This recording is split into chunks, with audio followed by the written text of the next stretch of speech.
That was one of the largest attacks with, as you rightly said, and I need to highlight 600 drones and nearly 20 missiles, ballistic and cruise missiles. We are seeing that Russian attacks always include the terrorist attacks against the apartment buildings. It is very much 9/11 style of attacks. That's terrorism. So basically, I spent last night in the subway, in the metro station, just like British people sheltered from the Nazi attacks during the World War II. Right now, we are seeing that modern Nazi Russian state is attacking Ukraine with a clear aim to destroy us. And how unusual is a strike of this scale on Kyiv at the moment? If you take a look, the tendency, the Russian strikes significantly intensified and extended the scale since inauguration of President Trump. And comparing to, let's say, last summer, Russians are attacking Ukraine with 10 to 12 times more weapons, mostly drones. They significantly scaled up the production of drones and ballistic missiles as well. And that is clearly, their tactics to intimidate Ukraine, to make Ukrainian people put the pressure at President Zelensky to surrender.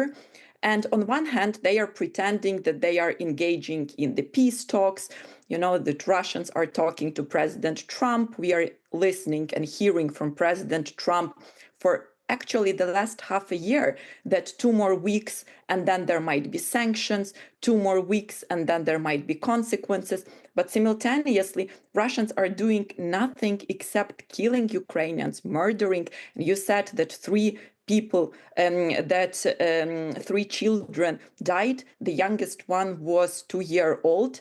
And when we are listening European leaders discussing Sky Shield and other security guarantees after the war ends, I have a clear question. But how and when will the war end? Because at this point, we are seeing that Russia is very much determined to destroy Ukraine and to expand their aggression further. And instead of focusing on what will happen after the war, the European leaders must focus what can they do today to defeat Russia, to help Ukraine win.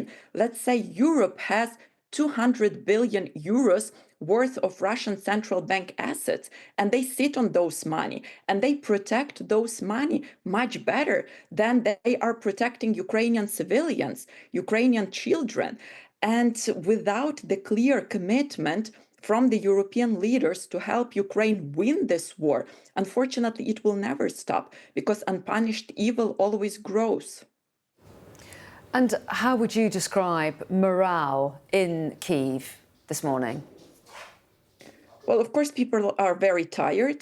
After you are not sleeping, after you're having a sleepless night, you are very hard to, operate and go through the daily routine. But people are, of course, very angry. And people, of course, understand very well what is at stake. So all of the Russia's attempts to make Ukrainian society want to capitulate by bombing randomly residential houses across Kyiv in different regions, but across Ukraine. That was the case in Lviv, that was the case in Lutsk, in Dnipro, Kharkiv, Zaporizhia. I mean, it's a very typical tactics that they are applying, and it is not working because Ukrainians understand very well what is at stake. And we understand that at this point, our strongest and most solid security guarantee is the Ukrainian armed forces.